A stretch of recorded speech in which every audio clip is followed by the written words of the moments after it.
Hi කොහොමද ඉතින් ඔයාලට අද අපි සීතල කාලෙදී බලන්න පුළුවන් තවත් ලස්සන තැනක් බලන්න තමයි මේ යන්නේ. ඉතින් වීඩියෝ එක අවසාන වෙනකම්ම බලලා කමෙන්ට් එකකුත් දාගෙනම යන්න අපි ගිය තැන ලස්සනයිද කියලා. දැන් නම් අපි ප්ලේස් එකට ඇවිත් ඉන්නේ. මෙන්න මෙතනින් ඇතුළට ගියාම තමයි මෙතන තියෙන ලස්සනම view එක ඔයාලට බලා ගන්න පුළුවන් වෙන්නේ. ඉතින් ඇත්තටම ඔයාලට හිතා ගන්න පුළුවන්ද මේ සුදු පාට කඳු කඳු වගේ තියෙන්නේ මොනවද කියලා? ඇත්තටම මේ තියෙන්නේ සීතලට ගල් වෙච්ච වතුර වලින් හැදුණු අයිස් කඳු. ඉතින් මේ වගේ ගොඩාරියක් මෙතන තියෙනවා. ඒ ටික සේරම එකතු වුණාම ලස්සන view එකක් තමයි මෙතන තියෙන්නේ.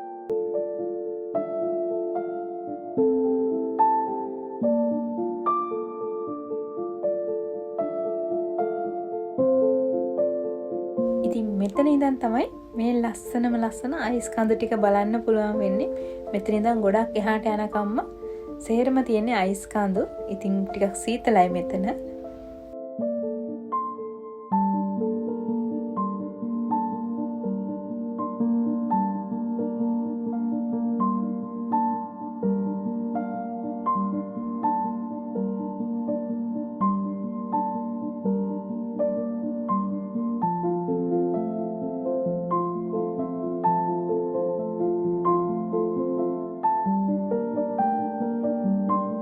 මේ විදිහට ලස්සනට අයිස් කඳ හැදුනට පස්සේ මාස එකමාරක් වගේ කට්ටියට බලන්න පුළුවන් විදිහට මෙතන විවෘත කරනවා.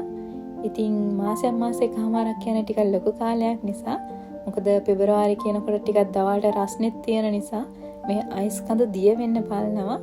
ඉතින් ඒක නවත්තන්න මෙයාලා කරන්නේ මේකට වතුර ගහලා ටිකක් ඒ කාලයක් පවත්වාගෙන යන්න පුළුවන් විදිහට මේන්ටේන් කරනවා.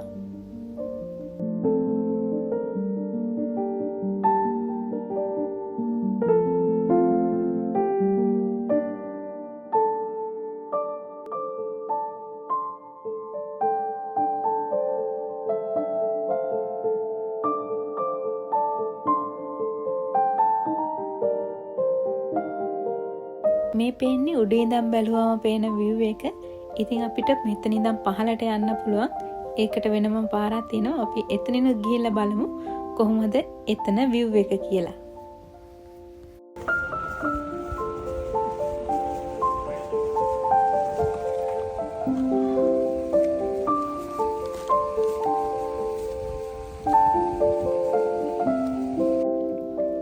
තියෙන කඳු බෑවම සම්පූර්ණයෙන්ම අයිස් වලින් වැහිලා ගිහිල්ලා තියෙන්නේ. ඉතින් මාරම ලස්සනයි මේ view එක නම් දකිද්දි. මේ අයිස් කඳු අතරින් මං ආසම view එක තමයි මෙතන තියෙන්නේ. ඉතින් ඇත්තටම මෙතන සීතල එහෙම නැති වුණා නම් ගොඩක් වෙලා ඉන්න හිතන දන ඒ තරමටම ලස්සන view එකක් තමයි මෙතන තියෙන්නේ. ඔයාලට පේනවා ඇති කොච්චර ලස්සනද මේ view එක කියලා. මේ විදියට මේ අයිස් කඳු හැදෙන්නේ මෙතන තියෙන සීතල වැඩිකමට. මොකද ජනවාරි පෙබරවාරි කියන්නේ ටිකක් සීතල වැඩි කාලයක්නේ. ඉතින් ඒ කාලෙදි මේ වටේට තියෙන කඳු වලින් වැටෙන දිය පාරවල් සේරම වගේ අයිස් වෙන්න පටන් ගන්නවා. ඉතින් ඒ අයිස් වුණු දිය පාරවල් තමයි මේ වගේ ලස්සනට හිම කඳු වගේ පේන්නේ. ඉතින් දැනට මම දැකපු ලස්සනම හිම කඳු ටික තියෙන්නේ මෙතන තමයි.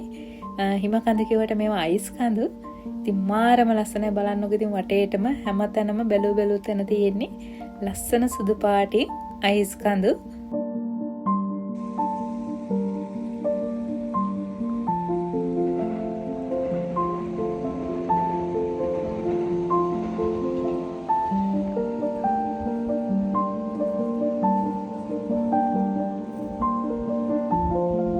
ඉතින් අපි දෙන්නත් එක ටිකක් වෙලා මෙතන ලස්සන බල හිටියා.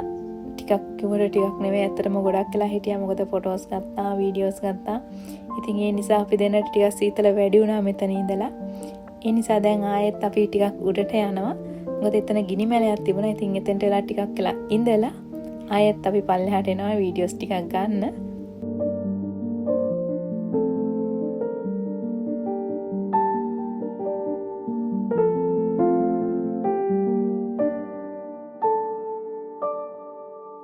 ජපාන් අය ගොඩක් දුරට අනිත් අය ගැන හිතන නිසා මේක බලන්නේ ණය ගැනත් හිතලා මෙතන පොඩි ගිනිමැලයක් හදලා තිබුණා. ඉතින් ඇත්තට මේක ගොඩක් ප්‍රයෝජනවත් වුණා අපිටත්. මොකද අපි පල්ලෙහාට වෙලා ඉද්දි අපිට සීතල ගොඩක් වැඩි වුණා.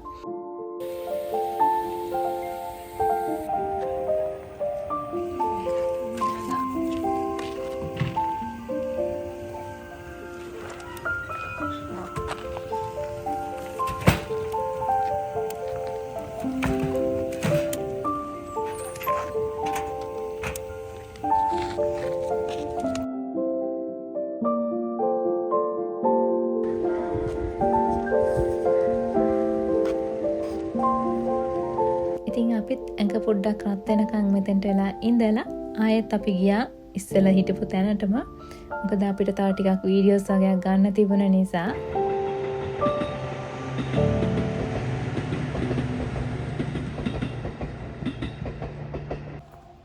ඉතින් අද අපි ඇවිත් ඉන්නේ සයිතමවල චිචිබු කියන පැත්තට.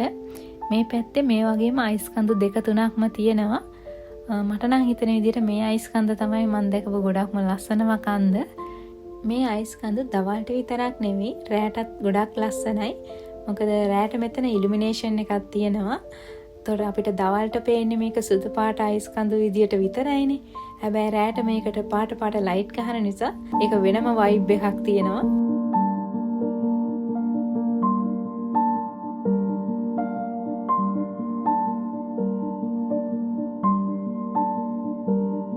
ඉතින් රෑට ලයිට් අප් කරාමත් මෙතන අමුතුම ලස්සනක් තියෙන්නේ. ඉතින් මම නම් ආස මේ විදියට දකින්න නිසා මම ආවේ ඩේ ටයිම් එකේ. ඉතින් ඔයාලා කැමති මෙතන ඉලුමිනේෂන් එක බලන්න නම් ඔයාලා ටිකක් හවස් වෙලා 6න් පස්සේ වගේ මෙතෙන්ට ආවනම් හරි.